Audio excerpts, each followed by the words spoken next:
noliksi to telefonu? Nu labi, es jau noliku. Starp citu, es gribēju pajautāt, kā tika uzcelts Ķēguma heiss? Es pat nezinu, tie vispār bija Ulmaņa laiki. Manuprāt, jā, es atceros skolotāju stāstīju stundā, ka tas bija viņa laikā. Jā! Tajā, kurā gadā?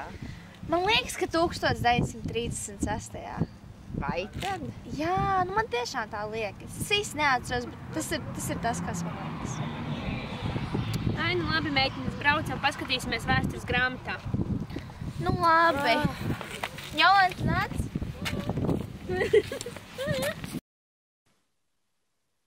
Kārlis Ulmanis dzimis 1877. gada 4. septembrī, tagadējā Bērzes pagastā. 1905. gada revolūcijas laikā Kārlis Ulmanis par savu sabiedrisko darbību no 1905. gada decembra līdz 1906. gada maijam bija ieslodzīts Plaskavas cietumā. Pirmā pasaules kara laikā Kārlis Ulmanis darbojās Valmieras bēgļu apgādāšanas komitejā, un pēc februāra revolūcijas 1917.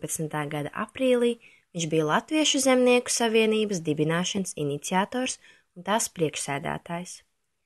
1918. gada pavasarī Vācijas karaspēks ieņēma Vidzemi, Ulmanis kļuva par Latviešu palīdzības komitejas valdes locekli un tās priekšsēdētāja Krastkalna vietnieku. 1918. gada 17. novembrī viņš kā Latviešu zemnieku savienības pārstāvis piedalījās Tautas padomes veidošanā, un 18. novembrī tika ievēlēts par Latvijas pagaidu valdības ministru prezidentu. Pēc neatkarības kara beigām Kārlis Ulmanis bija viens no ietekmīgākajiem Latvijas politiķiem, bija Satversmes sapulces loceklis un Saeimas deputāts no Latviešu zemnieku savienības. Viņš atkārtoti bija Latviešu ministru prezidents, pildīja arī ārlietu ministra, kara ministra, apgādības ministra un zemkopības ministra amatus. Zīmīgi, ka tieši 4. valsts prezidentu Kārli Ulmani tauta vēl šodien vērtē kā spilgtāko prezidentūras iemiesojumu Latvijas vēsturē.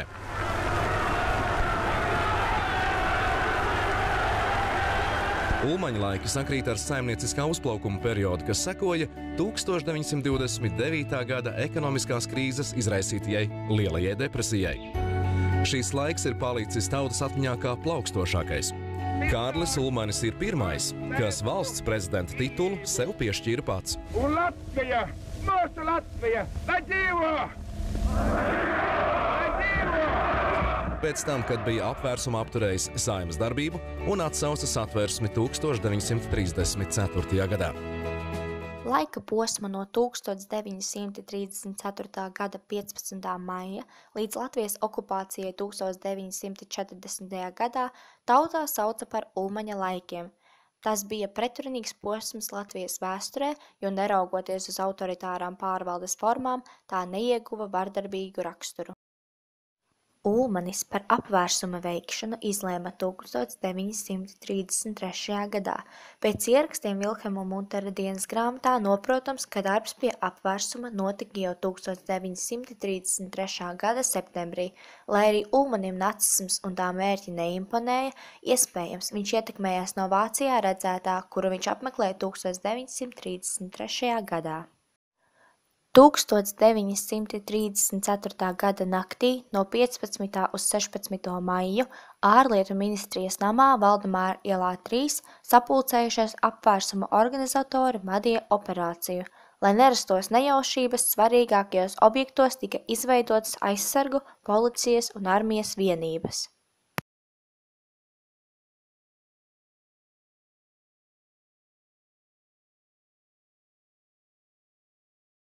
No rīta tika apcietināti potenciāli apvērsuma pretinieki, galvenokārt Saeimas deputāti sociāldemokrāti. Starp apcietinātajiem bija arī daži pilsonisko partiju pārstāvi. Policija tikai pildīja priekšniecības pavēles, armija arestos nepiedalījās, tā patrulēja un aizsargāja valsts iestādes. Aresti skāra arī pērkoņkrustiešus un inteliģences pārstāvis. Liepājas koncentrācijas nometnē ieslodzīja apmēram 800 cilvēkus. Āresti vēlāk turpinājās. Apvērsuma rītā Rīgā ieradās aptuveni 3000 aizsargu. Many people think that the best way to escape war is to dwell upon its horrors and to imprint them vividly upon the minds of the younger generation. They flaunt the grisly... Lūdzu, meitenes, es jums atnesu svaigu jasmīnu tēju.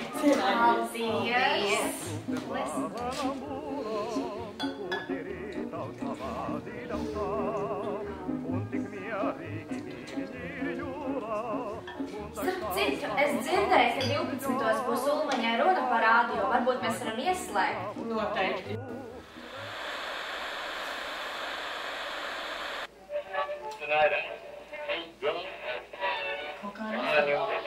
Mana tauta, tautieši, tautietes.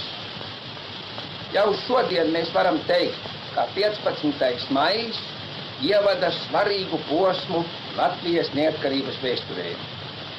Šī diena apzīmē lielāko lūzumu Latvijas tautas gaitās kopš 1918. gada 18. novembra, kad tauta ieguva savu valsti.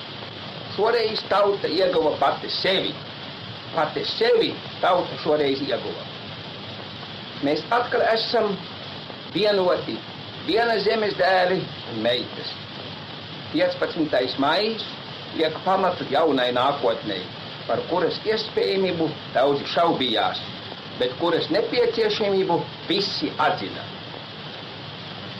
15. maijs liecina, ka ticība un ilgas bija stiprākas par šaubām un svāstīšanos, bet 15. maijs ir tikai diena, tikai ārējā pazīme. Pazīme, kā ir lausts, vecais naidu nesaticības gars, kas draudēja iznīcināt Latvijas tautas veselīgās attīstības. Pēc apvērsuma Kārlis Ulmanis izsludināja manifestu tautai, ko parakstīja kopā ar kara ministru Jāni Balodi. Manifestā miglaini tika solīts, ka demokrātiskā iekārta saglabāsies un ārkārtas stāvoklis ir tikai uz laiku.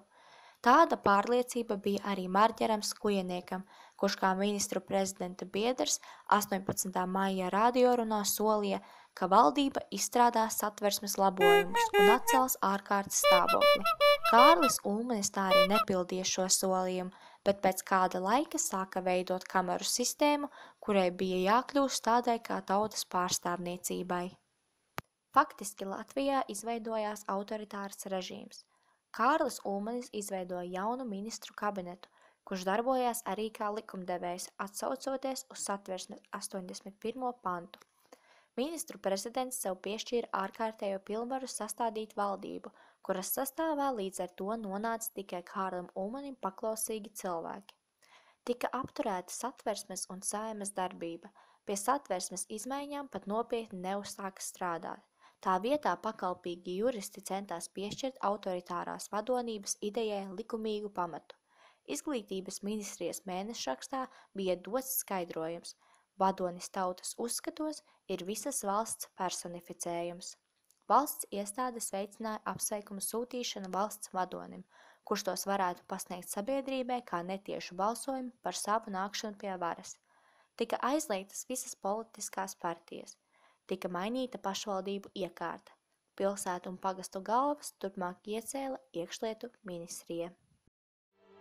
Kaut arī Alberts Kviesis neatbalstīja apvērsuma veikšanu, viņš neizpildīja valsts prezidenta pienākumu aizsargāt satversmē nostiprināto demokrātisko valsts iekārtu, palika prezidenta amatā un sadarbojās ar Kārļa Ulmaņa autoritāro režīmu.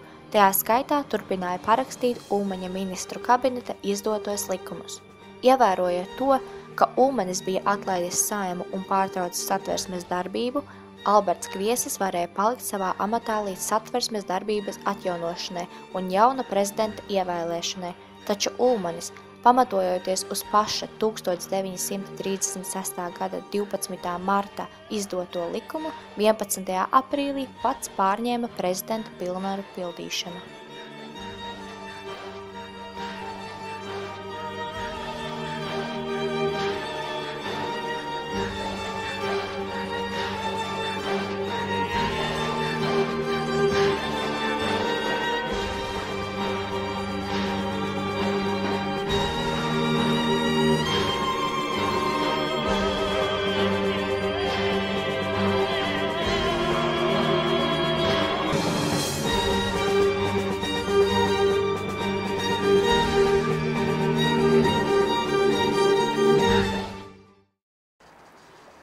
Vienota tauta, vienota valsts, vienota valdība.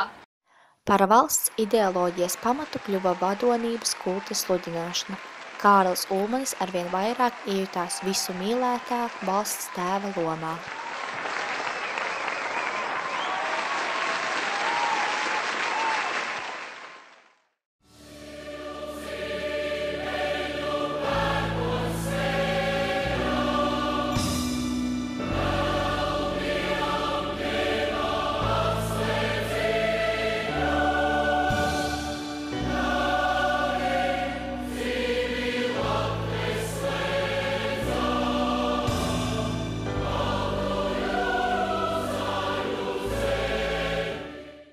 Līdzekļi tika piešķirti pieminekļu aizsardzībai, zinātnisku darbu publicēšanai, zinātnieku pētījumiem un ārzemju braucieniem. Katru gadu zinātnieku atbalstam fonds izlietoja aptuveni 95 000 latu, bet zinātniskās literatūras izdošanai 50 000 latu. Atbalstu saņēma arī mūziķi, mākslinieki, muzeji, mākslas galerijas un citi.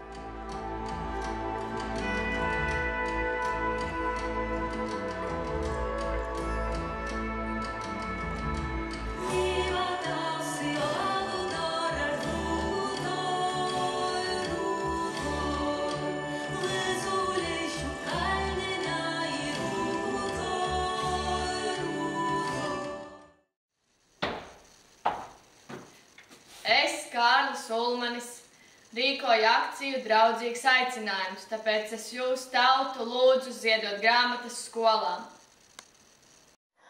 Labus rezultātus deva Kārļa Ulmaņa draudzīgais aicinājums 1935. gadā visiem Latvijas pilsoņiem dāvināt dzimtās skolas bibliotekai grāmatas un līdzekļus to iegādei. –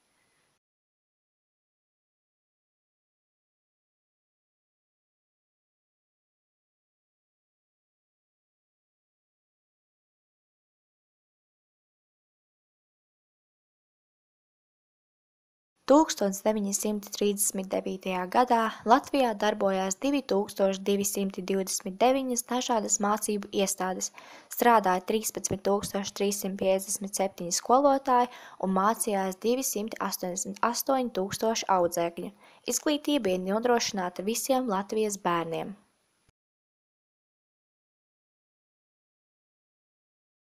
Ulmaņa diktatūras laikā tika gūti neapstrīdami panākumi lauksaimniecībā. –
1933. gada sākumā valdībai iesniedza Ķeguma spēka stacijas projektu, kurš tika atzīts par izdevīgāko, jo te vislabākie ģeoloģiskie apstākļi un tā ir tuvu Rīgai.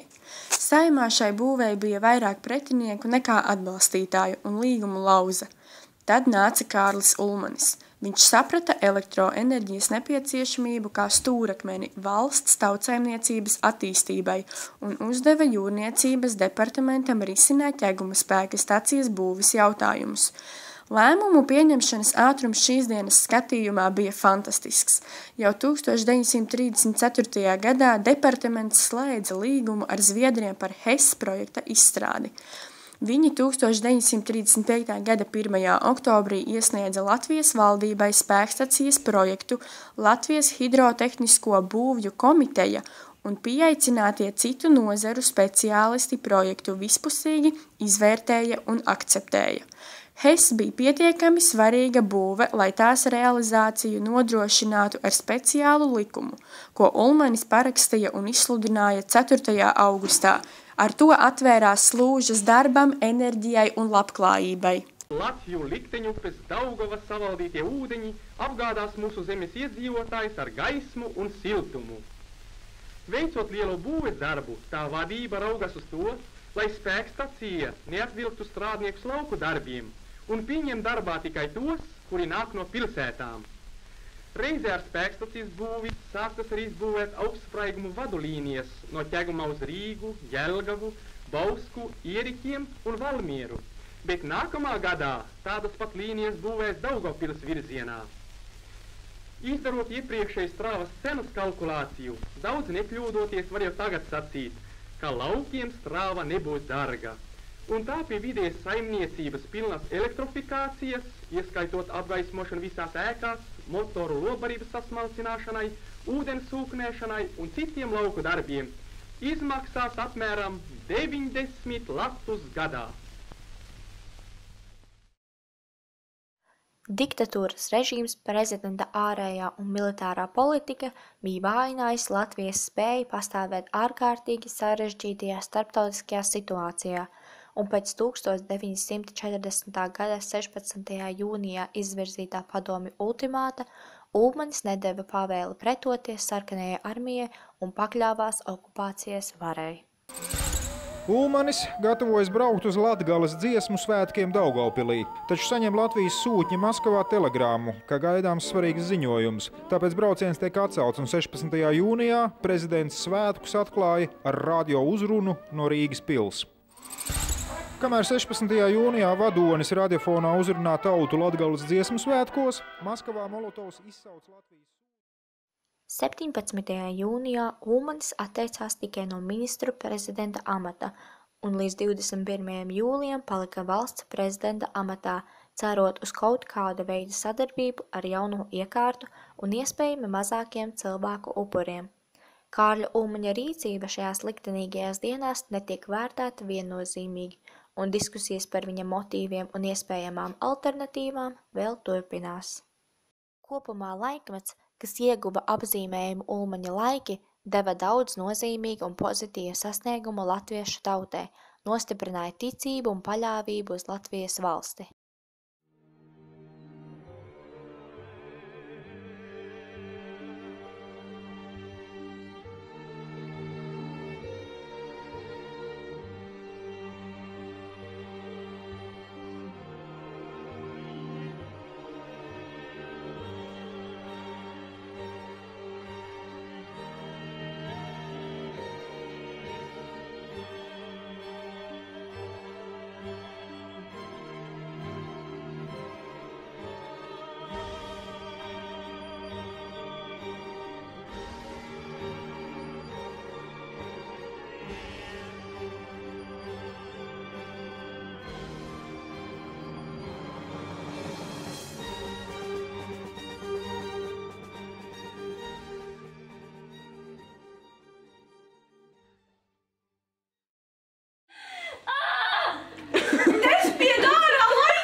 Dramatiska mūzika.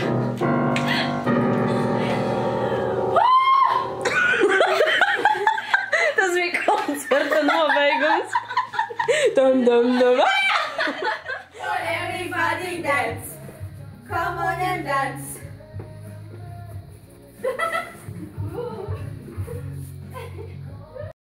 Sākam.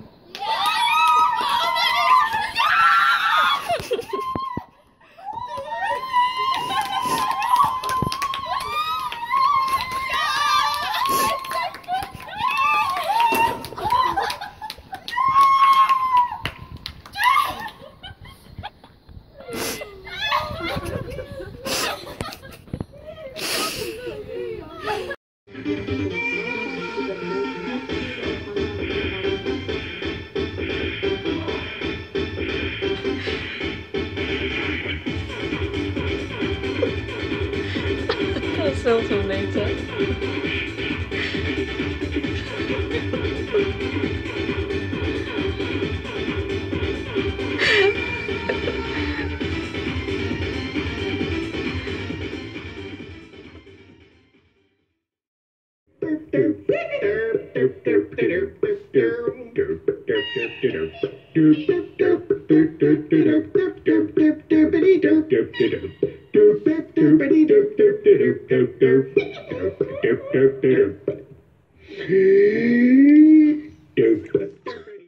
Ta-da!